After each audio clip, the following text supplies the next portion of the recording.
Hey everyone, welcome back to my channel.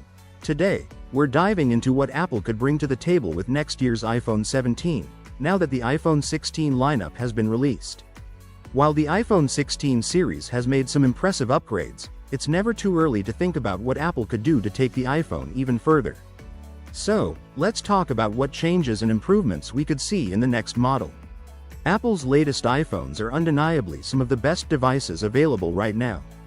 They've brought faster processors, improved cameras, and better battery life. If you've had a chance to try one, or if you've seen the glowing reviews, you'll know that the iPhone 16 series is worth the hype. Whether it's the standard iPhone or the Pro models, these phones are packed with features that make them solid options for any Apple fan. But even though the iPhone 16 series is impressive, there's always room for improvement. There are still areas where Apple could do better, especially when compared to the competition. The iPhone 17 could be a chance for Apple to fix some of those shortcomings. With that in mind, let's break down a few of the key features that we hope Apple will address when it launches the iPhone 17. First off, let's talk about the displays. It's kind of surprising that in 2024, Apple is still releasing flagship phones with 60Hz displays. While other phone makers are equipping their top-tier models with faster 120Hz refresh rates, the standard iPhone 16 and iPhone 16 Plus are still stuck with slower, less smooth 60Hz screens. And you can definitely tell the difference when you're using these phones side by side with devices from other brands. Scrolling through apps, websites, or social media doesn't feel as smooth, and gaming performance suffers, too, especially in games optimized for faster refreshing displays. You'd think that by now, Apple would have made 120Hz screens standard across all their models, but here we are. Luckily, rumors suggest that Apple could finally make the jump with the iPhone 17 lineup. There's been a lot of buzz that Apple has plans to equip all its models with LTPO OLED panels, which support fast refresh rates. This could mean we'll finally see 120Hz displays across the entire iPhone lineup, not just the Pro models. Hopefully, Apple doesn't wait any longer, because this upgrade feels long overdue. While we're on the topic of speed, another area where Apple could improve is charging. The iPhone 16 lineup charges at 20W, which has been the standard for quite a while. Even though Apple made the switch from the Lightning port to a USB-C 1 with the iPhone 15 series, which theoretically opened up the possibility for faster charging speeds, we haven't seen Apple take full advantage of it just yet. Many other flagship phones are already offering much faster charging, and it feels like Apple is falling behind in this department. The hope is that the iPhone 17 will bring faster charging speeds, especially now that USB-C is the standard.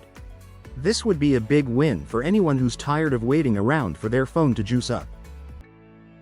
Another area where Apple could make improvements is in storage capacity, especially for the Pro models. Right now, the standard iPhone 16 and iPhone 16 Plus come with 128GB of storage, which is probably fine for most people. But when it comes to the Pro models, 128GB feels a little underwhelming. After all, if you're paying for a Pro device, you expect it to come with Pro-level features, and storage should be part of that. The iPhone 16 Pro Max acknowledges this to some extent by offering 256GB of storage in its base model, just like the iPhone 15 Pro Max did before it. However, the iPhone 16 Pro is still stuck at 128GB, which feels like a limitation. By the time the iPhone 17 comes out, it'd be great to see Apple offer at least 256GB of storage across all its Pro models. This would help bring them in line with the expectations for a premium device. Now, while I've focused a lot on things that Apple should improve, there are a few things from the iPhone 16 that I hope Apple sticks with. One of those is the Apple Silicon that powers these devices. Right now, all iPhone 16 models come with the same chip, and even though the Pro models get a slightly more powerful version with extra GPU cores, the overall performance is consistent across the lineup. This is a great approach because it means that even if you're not spending extra on a Pro model, you're still getting a top-notch processor that delivers excellent performance. I hope Apple continues this trend with the iPhone 17, making sure that every device in the lineup is powered by the same next-gen chip, with only minor tweaks for the Pro versions. So, to sum it all up, there's a lot of excitement about what the iPhone 17 could bring.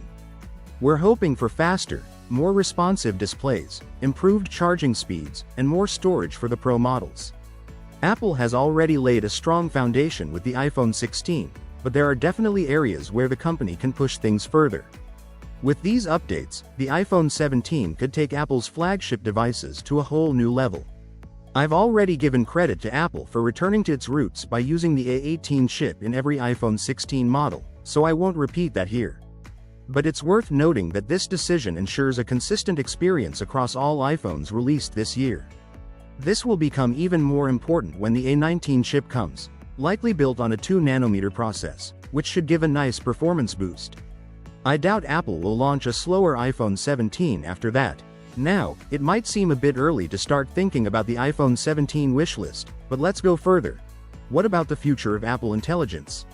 Right now, Apple's AI tools are still in beta, with the first set of features just rolling out on iPhones this month. Apple has big plans to update its AI features through 2025, trying to catch up with what other companies are doing in the AI space. I'm currently testing the beta on my iPhone 15 Pro, and there are a few things I like better search in Photos and the summary tool in Mail. But honestly, Apple Intelligence is missing that one killer feature that makes you say, "How did I live without this?" Maybe that feature isn't part of this rollout. After all, this is Apple's first serious dive into AI on its devices. But by the time the iPhone 17 comes out next fall, Apple Intelligence needs to have something truly game-changing if this is really going to mark a new era for Apple. What do you think about Apple's direction? Let me know in the comments. And don't forget to subscribe to the channel so you don't miss future updates. See you next time.